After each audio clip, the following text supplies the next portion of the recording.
Hello guys, അസ്സലാമു അലൈക്കും. ഇന്ന് രാവിലത്തെ ചായക്കടി എന്താണെന്ന് നോക്കാം കേട്ടോ. നമുക്കിത് രാവിലത്തെ ചായക്ക് ഞാൻ കൊഴുക്കട്ടയാണ് ഇവിടെ ഉണ്ടാക്കാൻ പോകുന്നത്.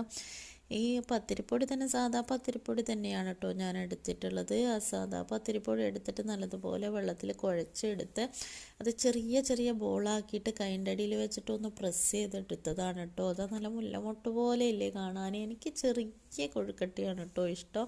പല നാട്ടിലും പല സൈസിലുള്ള കൊഴുക്കട്ടയായിരിക്കും, ചിലർ വലുതാക്കും. ഞാനിത് അവിടെ എനിക്ക് സ്മോളാണ് ഇഷ്ടം. അതിനെ കൊണ്ട് തന്നെ നമ്മളെപ്പോഴും ഇങ്ങനെയാണ് കേട്ടോ ഉണ്ടാക്കാറ്. നിങ്ങളുടെ വീട്ടിലൊക്കെ എങ്ങനെയാണ് കൊഴുക്കട്ട ഉണ്ടാക്കുന്നതെന്ന് കമൻറ്റ് ചെയ്യണേ. ഇപ്പോൾ അതാ ഞാനത് ആവി കയറ്റി അത് അടുപ്പത്ത് വെച്ചിട്ടുണ്ട്. ഇനിയിപ്പം അതിനേക്ക് ആവശ്യമായ കുറച്ച് ചമ്മന്തി വേണം.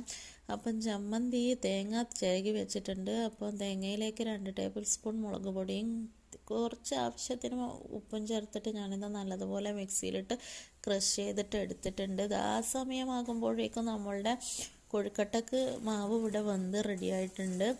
അപ്പോൾ ഞാനിത് ഒരു ചട്ടി ഗ്യാസുമ്മൽ വെച്ചിട്ട് അതിലേക്ക് കുറച്ച് 2 ടേബിൾ സ്പൂൺ വെളിച്ചെണ്ണ ഒഴിച്ചിട്ട് കടുക് പൊട്ടിക്കുന്നുണ്ട്.